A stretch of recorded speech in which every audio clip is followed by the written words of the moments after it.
নমস্কার বন্ধুরা, ঘরোয়া রান্নাঘরের রেসিপিতে আপনাদের সকলকে স্বাগতম। আজকে আমি কচুর শাকের রেসিপি আপনাদের সঙ্গে শেয়ার করছি দু রকমভাবে, একবার নিরামিষ আর আমিষ।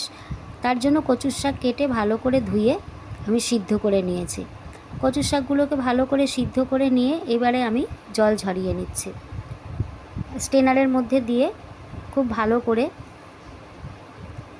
জল ঝরিয়ে এভাবে আমি মিনিট 5-10 রেখে দিলাম, তাতে খুব ভালো করে জলগুলো ঝরে যাবে। আর খুন্তিটা দিয়ে ভালো করে চেপে চেপে জলগুলো ঝরিয়ে নিচ্ছি।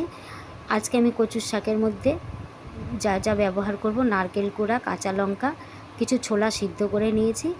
আর আমিষের জন্য আমি ইলিশ মাছের মাথাগুলোকে ধুয়ে নুন মাখিয়ে রেখেছি। কড়াইতে বেশ খানিকটা তেল দিয়ে দিলাম। তেলটা যখন গরম হয়ে এলো এর মধ্যে দিয়ে দিলাম 2টো তেজপাতা, 2টো শুকনো লঙ্কা ফাটিয়ে দিয়েছি, আর দিয়ে দিয়েছি একটু এলাচ আর দারচিনি, দিয়ে দিলাম সামান্য একটু জিরে ফোড়ন। কুড়িয়ে রাখা নারকেল থেকে অর্ধেকটা আমি এর মধ্যে দিয়ে লাল করে প্রথমে নারকেলটাকে ভেজে নিচ্ছি। নারকেলটা যখন বাদামি কালার হয়ে আসবে এর মধ্যে আমি ভিজিয়ে রাখা ছোলা, ভিজিয়ে রেখেছি আগের দিন রাতে, তারপরে সিদ্ধ করেছি, সেই ছোলাগুলোকে এর মধ্যে দিয়ে দিলাম। একটু নাড়াচাড়া করে নিচ্ছি। এবারে জল ঝরিয়ে রাখা কচুর ডাঁটিগুলো এর মধ্যে দিয়ে দিচ্ছি। যারা আমার চ্যানেলে নতুন তাদের কাছে রিকোয়েস্ট হলো আমার চ্যানেলটিকে সাবস্ক্রাইব করবার জন্য। এখনও পর্যন্ত যারা সাবস্ক্রাইব করেননি আমার চ্যানেলটিকে, আর অবশ্যই কিন্তু লাইক আর বন্ধুবান্ধবের সঙ্গে শেয়ার করবেন যদি আমার রেসিপিগুলো আপনাদের ভালো লেগে থাকে। এবারে এর মধ্যে দিয়ে দিচ্ছি আমি 2 চামচ চিনি।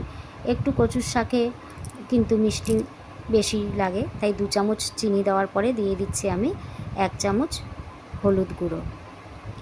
কয়েকটা কাঁচা লঙ্কা চিড়ে এর মধ্যে দিয়ে দিচ্ছি। যারা যেরকম ঝাল পছন্দ করেন সেই রকমভাবেই লঙ্কাটা এখানে অ্যাড করবেন।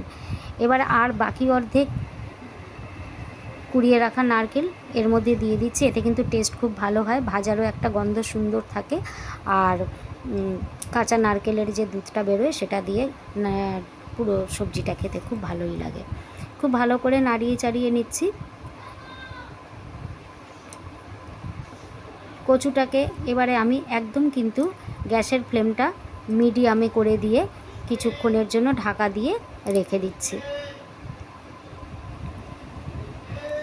আমি বার কয়েক এখানে এসে নাড়িয়ে দিয়েছি যাতে তলায় লেগে না যায়। তারপরে দেখুন কচুর শাকগুলো কিন্তু আমার সুন্দরভাবে মজে গেছে, আর প্রতিটা কচুর শাক মিশে গেছে সুন্দর করে। অন্তত 10 মিনিট কিন্তু আমার লেগেছে কচুর শাকটা এইভাবে বারবার এসে ঢাকা দিয়ে দিয়ে নাড়া দিয়ে দিয়ে রান্না করতে। আপনারাও কিন্তু গ্যাসের ফ্লেম একদম মিডিয়ামে রেখে চাপা দিয়ে দিয়ে এইভাবে রান্না করবেন। মাঝে মাঝে এসে একটু নেড়ে দেবেন যাতে তলায় লেগে না যায়। সমস্ত ডাঁটিগুলো আমার দেখুন মিশে গেছে।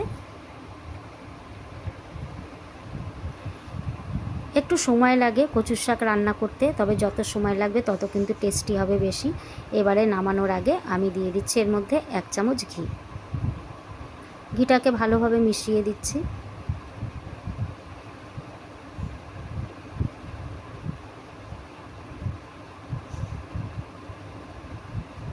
কচুর শাকটা আমি তুলে নিচ্ছি এবারে।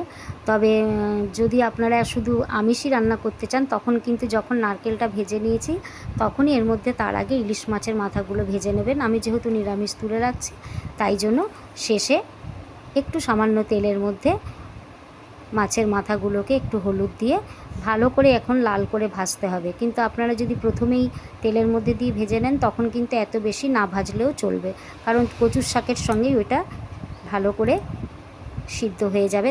যেহেতু এটা আমি পরে অ্যাড করছি তাই ভালো করে লাল করে মাছটাকে ভেজে নিয়ে এইবারে তৈরি করা কচুর শাকটা এর মধ্যে দিয়ে মাছের কাঁটাগুলো সুন্দর করে যাতে মিশে যায় কচুর শাকের সঙ্গে, তাই বেশ ভালো করে নাড়িয়ে দিচ্ছি। ব্যাস, রেসিপিটি তৈরি হয়ে গেল। খেতে কিন্তু অতি সুস্বাদু। এইভাবে বানাবেন, অবশ্যই ভালো লাগবে। রেসিপিটি আপনাদের কেমন লাগলো কমেন্টসে কিন্তু জানাতে ভুলবেন না। এইভাবে আমার পাশে থেকে আমাকে সাপোর্ট করবেন, তাতে আমি আরও বেশি উৎসাহিত হব। Thank you.